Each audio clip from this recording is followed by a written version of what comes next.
எபேசியர் 4வது அதிகாரம் 1வது வசனம். ஆதலால் கர்த்தர் நிமித்தம் கட்டுண்டவனாகிய நான் உங்களுக்கு சொல்லுகிற புத்தி என்னவெனில், நீங்கள் அழைக்கப்பட்ட அழைப்புக்கு பாத்திரவான்களாய் நடந்து.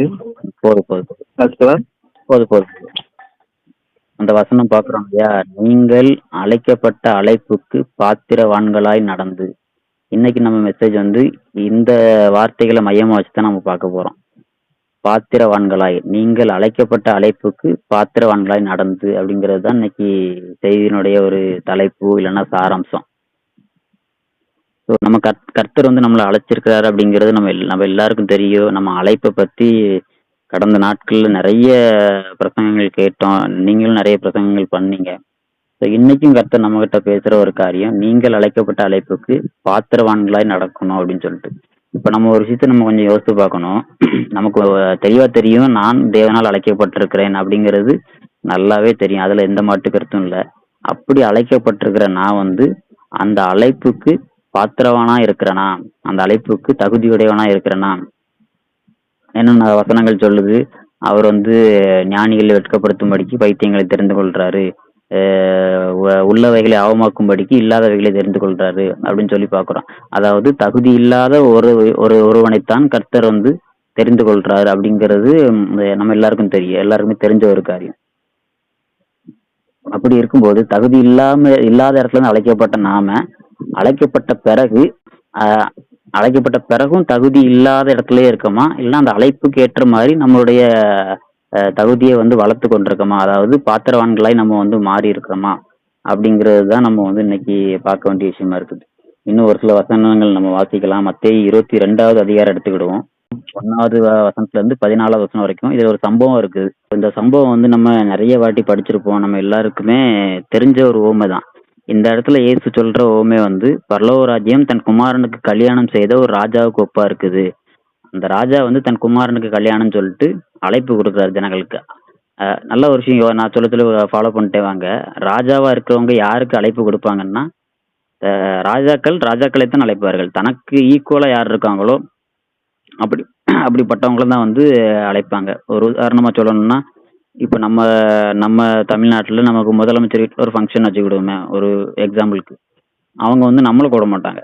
அவங்களுக்கு முக்கியமானவங்க யாரோ, அவங்க லெவலுக்கு யார் இருக்காங்களோ அவங்கள தான் கூடுவாங்க. அப்ப இந்த இடத்துல ராஜா வந்து அவருக்கு யார் அழைக்கணுமோ அவங்க தான் அழைக்கப்பட்டவர்கள். அவருக்குன்னு இருக்கிற ஜனங்களை வந்து, அவர் அழைக்க வேண்டிய ஆட்களை வந்து தகுதி உள்ளவங்களை அவர் வந்து அழைக்கிறாரு. ஆனா அழைக்கப்பட்டவங்க என்ன பண்றாங்க? அந்த அழைப்பை அசட்டை பண்றாங்க. சிலர் வந்து தன்னுடைய வியாபாரத்துக்கு சொந்த காரியங்களை பாக்குறாங்கன்னு சொல்லி வசனம் சொல்லுதுங்க. அப்புறம் அவர் தன்னுடைய ஊழியக்காரனை அனுப்புறாரு. தன்னுடைய ஊழியக்காரனை அனுப்பி அந்த அழைப்பை மறுபடியும் கொடுக்குறாரு. அப்ப அந்த ஜனங்கள் என்ன பண்றாங்க? அழைப்பை வந்து ஊழியக்காரனை அவமானப்படுத்தி ஊழியக்காரனை கொலையும் பண்றாங்கன்னு சொல்லி வசனம் சொல்லுது. அதுக்கப்புறம் ராஜா கோவப்பட்டு அதை படிச்சு பாத்தீங்கன்னா, அந்த பட்டணத்தை சுட்டரித்து அந்த மனிதரை வந்து அழிச்சு போட்டாருன்னு வசனம் பாக்குறோம். அதுக்கப்புறம் அழைக்கப்பட்டவங்க வந்து அழைப்புக்கு அபாத்திரமா போனதுனால, நீங்கள் போய் வழிச்சந்திகளிலே போய் காணப்படுகிற யாவரையும் கல்யாணத்துக்கு அழைத்து கொண்டு வாங்க அப்படின்னு சொல்லி ராஜா சொல்றாரு. அப்படி ஒரு கூட்டத்தை வந்து இந்த ஊழியக்காரங்கள் திரட்டி கொண்டு வராங்க. எங்க கண்ணில் யாரெல்லாம் படுறாங்களோ அவங்களெல்லாம் அழைச்சி அந்த கல்யாணத்துக்கு கொண்டு வராங்க. அங்க ராஜா ஒரு மனுஷனை பார்த்து, அவன் மட்டும் கல்யாண வஸ்திரம் தரித்திராம இருக்கிறத பார்த்து அவனை வந்து அழுகையும் பற்கடிப்புமான இடத்துல போடுறத குறித்து இங்க வந்து சொல்லப்பட்டிருக்குது. அந்தபடியே அழைக்கப்பட்டவர்கள் அநேகர், தெரிந்து கொள்ளப்பட்டவர்களோ சிலர் அப்படின்னு சொல்லி வசனம் சொல்லுது. இங்க நம்ம கவனிக்க வேண்டிய விஷயம், ராஜா அழைப்பு கொடுக்குறாரு, அழைக்கப்பட்டவர்கள் அதுக்கு பாத்திரமா நடந்து கொள்ளல. அதனால அவர் என்ன பண்றாரு? வழிச்சந்தியில போய் யாரனாலும் நீங்க கூட்டுவாங்க, கல்யாண சாலை வந்து விருந்தினர்களா நிறையட்டுன்னு சொல்லி எல்லாருக்கும் அழைப்பு பொதுவானதா மாறுது. எப்படி தேவன் வந்து யூதர்களுக்கு உரியவரா இருந்தாரோ அவர்களுக்கு அழைப்பு இருந்தது. அவங்க அதை அசட்டை பண்ணும்போது, அவங்க அதை நிராகரிக்கும் போது அழைப்பு வந்து வழிச்சந்தியில நின்று இருந்த நம்ம மேல அழைப்பு வந்துருச்சு. இப்போ நாம வந்து அழைக்கப்பட்ட நாம இங்க ஒரு மனுஷன் வந்து கல்யாண வஸ்திரம் தரித்திராம இருக்கிறான். இது வந்து எதை குறிக்குது? அழைக்கப்பட்ட நாம வந்து எப்படி இருக்கணும், அந்த அழைப்புக்கு உட்படும் போது நாம எப்படி இருக்கிறோம் அப்படிங்கிறத நம்ம யோசித்து பார்க்கணும். நாமளும் இவன மாதிரி ஒரு அந்த தகுந்த ஆயத்தம் இல்லாம இருந்தோம் அப்படின்னா நாமளும் புறம்பே தள்ளி போடப்படுவோம். இன்னும் நான் அதே உதாரணத்தையே தொடரலாம்னு நினைக்கிறேன். சிஎம் வீட்டில் ஒரு ஃபங்க்ஷன் வச்சுக்கோங்க, அழைக்கப்பட்டவங்க யாரும் வரல. உதாரணத்துக்கு வராத பட்சத்துல சிஎம் வந்து எங்கெங்க யார் யாரெல்லாம் கிடைக்கிறாங்களோ அவங்கெல்லாம் கூட்டுவாங்க அப்படின்னு சொல்லும்போது அந்த அழைப்பு சிஎம்இ ஃபங்க்ஷனுடைய அழைப்பு எளிய ஜனங்களாகி நமக்கு வருது. நமக்கு அவருக்கும் சம்பந்தம் கிடையாது. அவர் நம்மளை அழைக்கணுங்கிற எந்த அவசியமும் நமக்கு கிடையாது. ஆனா எளிய ஜனங்களாகி அழைப்பு சிஎம்இ ஃபங்க்ஷனுக்கு நமக்கு வருதுன்னு வச்சுக்கிறோம். இப்போ நாம வந்து ஃபங்க்ஷனுக்கு போகணும், அந்த விருந்துக்கு போகணும். போகிற நாம எப்படி போகும்? நம்ம வந்து ப்ராக்டிக்கலாக யோசித்து பார்த்தோம்னா நம்ம வந்து இருக்கிற வண்ணமாவே போகுமா, இல்லைன்னா அந்த ஃபங்க்ஷனுக்கு நம்ம எப்படி ஆயத்தப்படுத்துவோம்னு கொஞ்சம் யோசித்து பார்க்கணும்.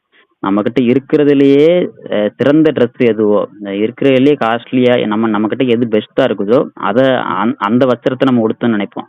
அப்படி ஒரு வேளை இல்லைன்னா கூட அதுக்கு எவ்வளோ செலவானாலும் அதை செலவு பண்ணி ஒரு வஸ்திரத்தை ஆயத்தப்படுத்தி நம்ம வந்து அதை தான் போட்டு போனேன்னு அவங்க நம்மளை அழைச்சிருக்கிறாங்க அப்படிங்கிற சந்தோஷம் ஒரு பக்கம் இருக்கும்.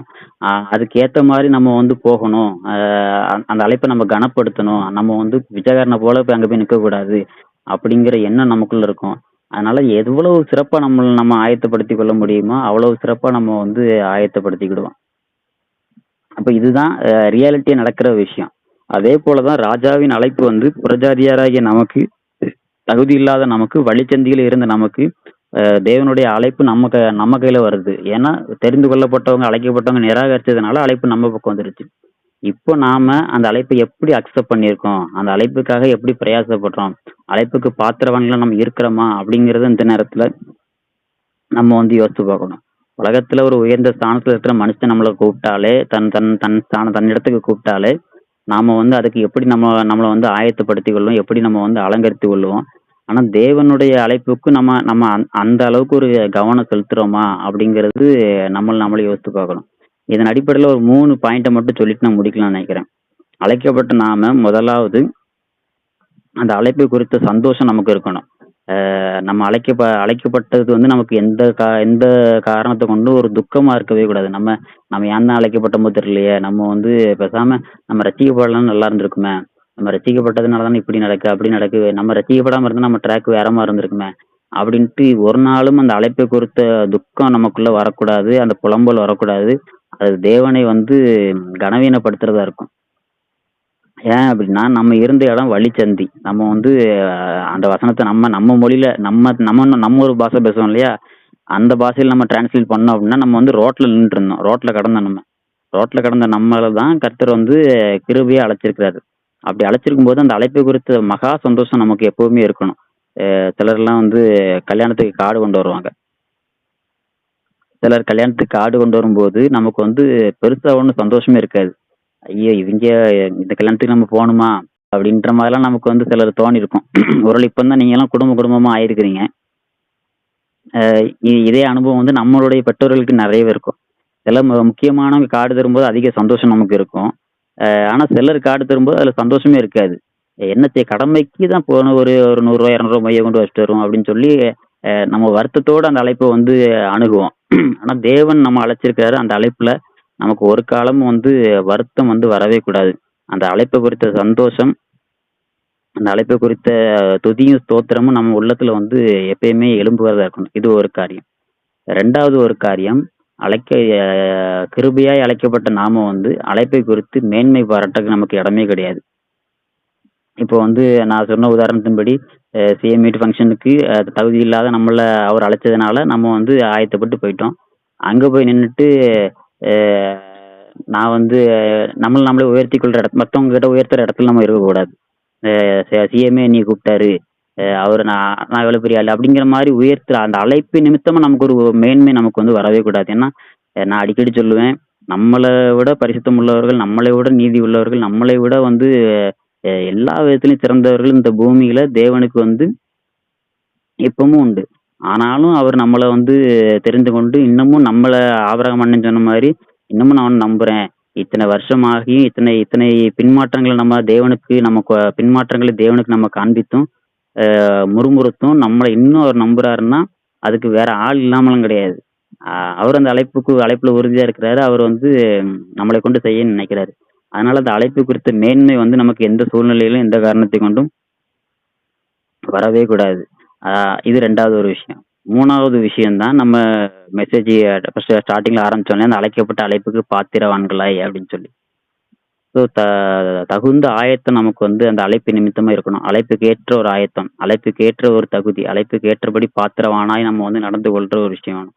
இந்த பாத்திரவானாய் எப்படி நடந்து கொள்ளணும்?